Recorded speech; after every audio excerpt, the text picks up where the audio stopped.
Sirius XM Hip Hop Nation, you are tuned in to the Sarge OQ Revue. And Sarge, we have just been joined by some very special guests. Yes. Let me tell you something, Orlando. We just came back from the BET Hip Hop Awards. Oh, yeah. And we were, I don't know, do we the goddamn cat been not let Everybody out the bag. knows at this point, yeah. You know, so me and you sitting on the floor, 4 rows from the stage. I was a little wondering. Further, I was a little further back. I'm not I was trying to help him out. I was on the floor. Gucci, I was,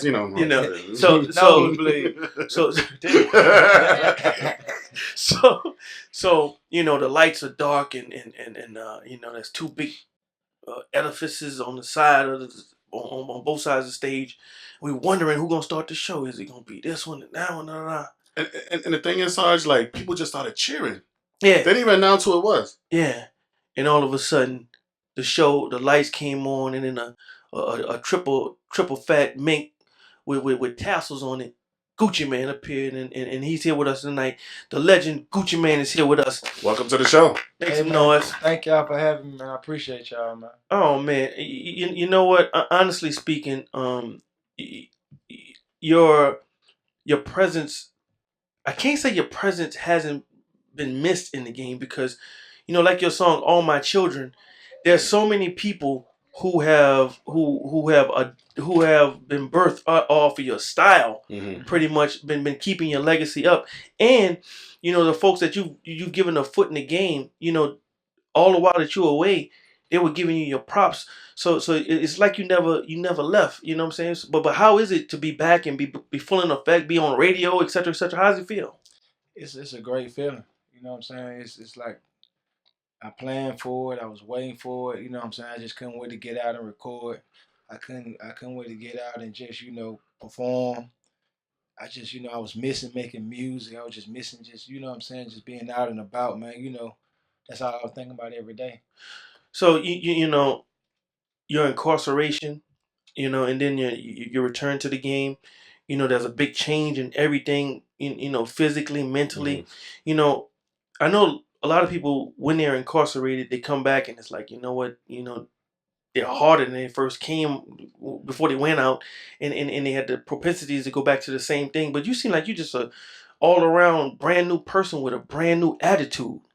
Like before I went in, I was just filled with just so much anger and so much revenge. You know what I'm saying? And I was just violent and malicious, and I was I was a problem. But when I got in there, I gotta credit my girl for real because when I first got in, I was even more mad. And she kept, putting water to the fire. Like, don't worry about that. It's gonna be all right. We're gonna pray on it. It's gonna work itself out. And she said that so many times that it started changing me. I started believing like, well, shit, maybe it might do be all right. Maybe I need to just let that go. You know what I'm saying? And just, like they say, you hang around the right company. And I just kind of like closed my circle and stop worrying about what was going on outside and let it fix itself. And start saying, let me just better myself. Let me try to do things different. Let me plan to be successful. Let me do whatever I need to do so I don't come back here. And I just made that a part of my daily routine. Whatever it was that can help me, I'm embracing it. I'm making it a part of my arsenal. That's big. I'm telling you right now, because that's one of them things that I got to deal with. I'm going to keep it a buck with you. Regret and letting shit go. Yeah. And my pastor told me, like you said, forgiveness is for you. It's not for the people that you got some shit against. I'm going to curse my pastor and cursing. Yeah. But he's like, regret is, forgiveness is for you. It's not for those other people because, like you were saying, that anger and stuff. Because sometimes I still have that stuff. Like what part changed when you say, you know what, I'm just going to let this, let it go and not live in regret? It was really basically, like you said, I was full of anger, but it was hurt. I was really hurting myself. I wasn't really hurting them because I was mad at them. You know what I'm saying? I felt like somebody did me wrong. And I felt like at the end of the day, if I keep saying that you did me wrong or somebody treated me, I can't fix it. But if I be like, okay, I'm going to make myself better, then I can fix it. And then I just started, thinking about that every day. And even to this day, it's like, what can I do to help me? Not what you did to hurt me. You feel me? So I done took all the power from you. You don't got no power over me. Everything is me. No matter what happened, I should not have befriended that person. I should have watched the sign. So I think about it like that. So it's like, okay, next time, keep my circle tighter. Next time when somebody do me like that, don't give them a second chance. You know what I'm saying? Yeah. Don't even invite that type of person around me. And I think like that now. To get to this mindset, though, it's a process. You know what I mean? At what point would you say, during your sentence that you came to this, revelation? I guess about like 6-7 months in. You know what I'm saying? I don't know how much time. They talking 20 years, 30 years. Yeah. And I'm stressing. You know what I'm saying? I'm stressing is like, I'm hoping for the best. And what kept me going and what kept me just dwelling on like, it's gonna be better. I started working out. That relieved stress. And I started saying like, working as if it, it was already manageable. Before I even heard the sentence. I'm like, I'm just gonna act like it's gonna be something that I can manage. And that kept me from, like crashing.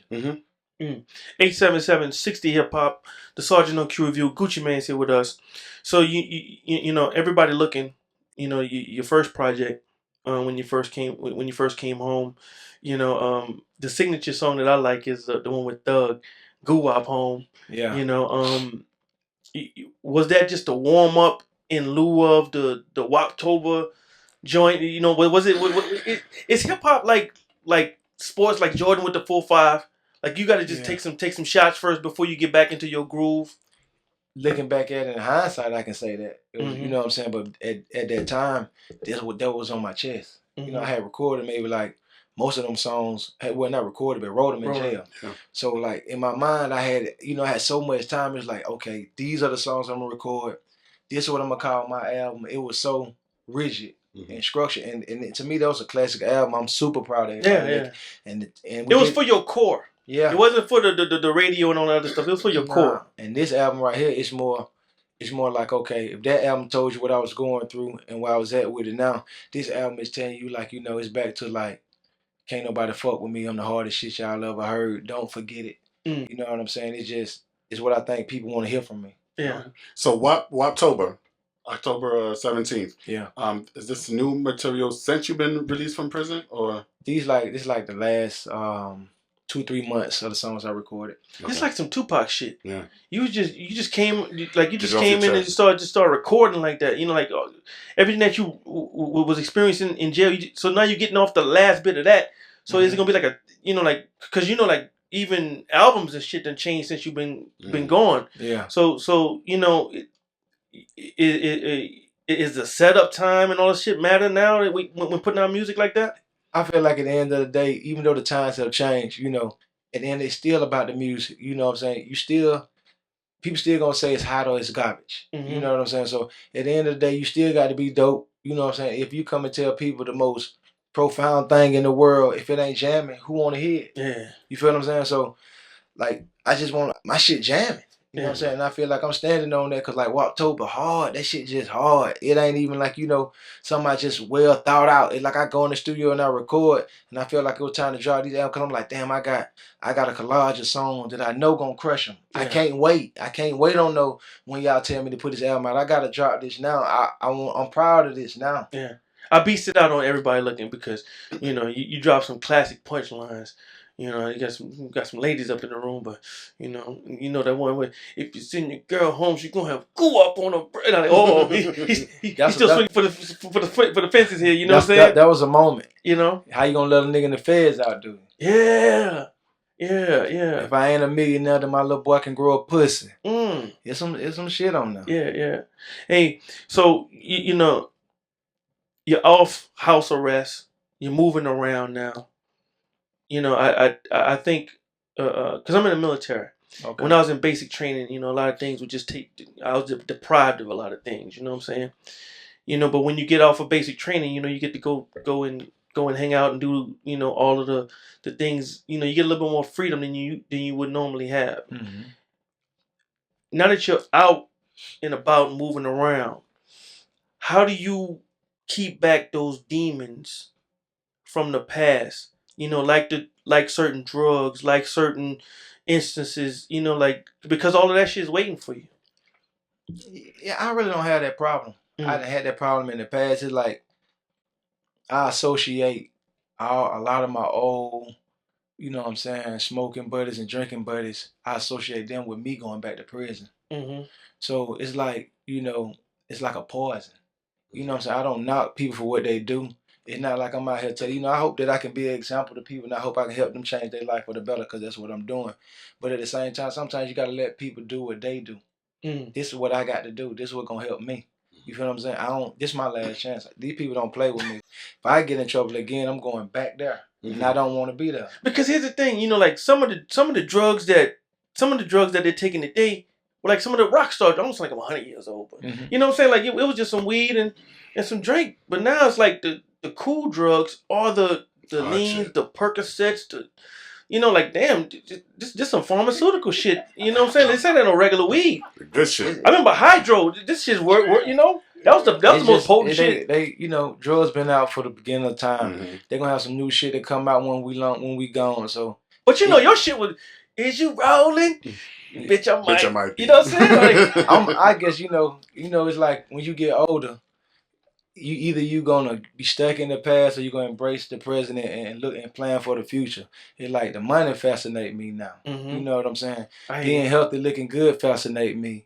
Just you know, so being successful, rolling out my stuff with my team, we making a plan, just doing things, and people being out of it. That's a drug to me. You know what I'm saying? The other stuff, you know, them songs, them great records, them huge records. I was going through that at that time, but that ain't where I'm at now. So I be fake to act like that shit fascinate me, because it really don't. So I want you to introduce, you know, us to your artist. I don't have an artist. I'm my only signed artist. This is my girlfriend. Oh, I thought she was your artist. Nah. They introduced you as the artist. Oh, she like to see you. So you know what? Introduce us to your lady. This is Keyshia Ka'oir. This is my best friend. This is my girl. This is the love of my life. Keyshia, pull that mic a little closer to you. This is my ace boom coon. So Keyshia, Ride or die. Keyshia, Exactly. you know, let me tell you, I ain't even lying to you, Keyshia. I ain't got nothing as much as a parking ticket. You know what I'm saying? You know, tell me how it is. You know, from a real female standpoint, you know, to go through, because you know they say the women, you know, do the time just like the men do the time. You know, tell us about your struggle, because you know we know about Gucci, but tell us about your struggle holding everything down and holding everything together. I mean, it was difficult, I'm not gonna lie, but I kept myself super busy. We spoke every day, emailed every day. I went to see him as much as I could. I had my businesses to run, so I'm extremely busy. And, you know, we made the best from it. Were you the one putting out the unreleased music as well? I did everything. Okay. Okay. So what were the most difficult times during Gucci's incarceration? Because you know what? I think that more women like yourself should and I applaud you for bringing her up here, because you know I think that more women like yourself should get on these platforms and you know celebrate, you know, as folks celebrate. But tell me your most difficult times, and then flip that with your most, you know, triumphant times, you know, with this whole deal. Honestly, the hardest times for me was like birthdays and Valentine's Day. And I would feel a certain type of way, but by the night, I know I had to get over it, because I had to still be strong for him, you know, so I never whine or carry on. Like, you know, I just held it down.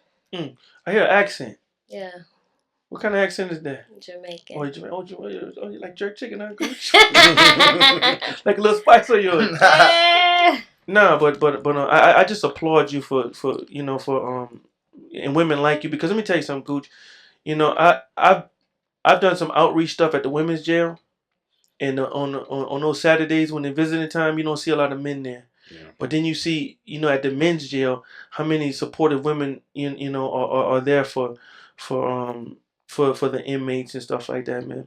So you know what, Woptober, let's talk about it, man. You know, like what can the folks expect? You know, what's in stores? You know, is this gonna have the big names on it, or you just took it back? It's like I don't know, man. It's just like a more cocky, more aggressive. It's rough, man. You know what I'm saying? It's like I got I went to Zaytoven way more on this album. I got Metro Boomin. The beats and the sound of it is a lot different. It's a lot current. You know what I'm saying? So it's like I got on, I listened to what was on the radio, and I said, okay, this is what I need to do. And I got with a team of producers I've been dealing with for years. Like, just like all the artists I brought out, it's a lot of producers I had a hand in too, and they done blowed up. So I went to Metro, and I went to Southside, and I went to Drummer Boy, and I went to Zay, and I went to C Note, and I'm like, I need the hardest shit ever. I want y'all to make shit crafted just for me. You know what I'm saying? So it was really easy to do. It's just a bunch of just ratchet bangers. Understood. When it comes to releasing this album, like this is the second album you've about to release since being incarcerated. What's the thought process behind that? It's like I'm always recording. You know what I'm saying? But every time I go in the studio, I don't feel like it's something that should be put on the album. So I'd rather record it. Mixtape this song. Yeah. Keep that one. But these songs just felt good. And it felt like, when I got this 14 songs, I did a bunch of collabs with a lot of different people who I do fuck with. But it only got Travis Scott, Thug, and Travis Scott, Ross, and Dolph on there. So that's the only features on there because it sounded good. It just gelled together like that. But I still had some more records, but this one sounded like a different climate, a different time. That's why I called it Woptober. I'm like, everybody ain't gonna get this album. This shit ain't for everybody. This is for the streets. This is for my core. They're gonna love me for this one, and I feel like that's what I wanted to do with this one. So I just want to go back to All My Children. Yeah. How do you feel about this new, breed? Because damn, like other areas just try to keep, make themselves relevant. Like like we really got you really just getting it up on New York now. Like New York is coming back with some new viable talent. You know what I'm saying? But goddamn, Atlanta just keeps them coming. Bam, bam. The Day-Days, to this one, to that one, the drums, da da da. And then you got your A-listers like the Futures and all of those people that are offshoots of you. How do you feel about this whole new crop of Atlanta? I love it. I ain't gonna lie. All those artists just named, they making jamming music. You know what I'm saying? At the end of the day, it ain't even like no Atlanta thing. It's hard. It's some people like, you got Lil Uzi Vert, you got Young M.A., you got, California doing their thing. You got but not Fetty like Wap Atlanta. in Jersey. Not like Atlanta. No, I'm not taking nothing from Atlanta. That's they my got city. A wave, just waving. That's my city. Ain't nobody got the sauce like Atlanta, and nobody never will. But I'm just saying, the young people, they just own something now, man. We just gotta embrace it. They hard. They hungry. It's their time. Sometimes you gotta just don't even judge it. You know what I'm saying? Sometimes you gotta sit back and see what the kids like. They ain't gonna never tell you wrong. If you want to know who hot, go to a 23-year-old dude. If you want somebody hotter than him, go get somebody 16. He gonna be harder than him. It's just that simple. You want to get a better, go get somebody who's 13 who can dance and produce and rap. Then you really got something. And that's just the formula to me. I think we would be remiss if we didn't ask you to, to comment on the passing of Shawty Lo. What was your relationship with them, and what was your sentiments in a time like this? Shawty Lo was like one of the only friends I had in the rap game. I would say like my real friend. That was my partner. So it's been hard for me all day just doing all these interviews. You know what I'm saying? I'm just trying to get through it. You know what I'm saying? It's sad, man. Yeah. Hey, man, let's just end this thing on a great note, man. Woptober is in stores October 17th. Yeah, you can pre-order right now, though. Make sure you get the pre-order to Woptober right now. If you get it right now, you can get the single Bling Blah Bird featuring Young Dolph, and you can get Last Time featuring Travis Scott. All right. Boss lady, what you want to promote before we get out of here? Come on now. Well, as many of you know, I have my cosmetic line. It's called Ka'oir Cosmetics at Ka'oir.com. And I have my waist erasers at KA'oirFitness.com. Waist erasers? Yes, erase your waist, get you a flat stomach and a tiny waist. Okay. Okay. We got the Jamaican album coming out soon. And yeah. Hey, Gucci man, seriously, I think I speak for everybody to say, we're happy that you're home and thank you for your contributions to this culture, man. You were missed. And it was just great to see you celebrated as we saw you celebrated at the BET Hip Hop Awards. Man, I really appreciate that. I appreciate y'all embracing my records and, you know what I'm saying, and being a part of this rollout, man. I thank you. God is good. Step Out Nation.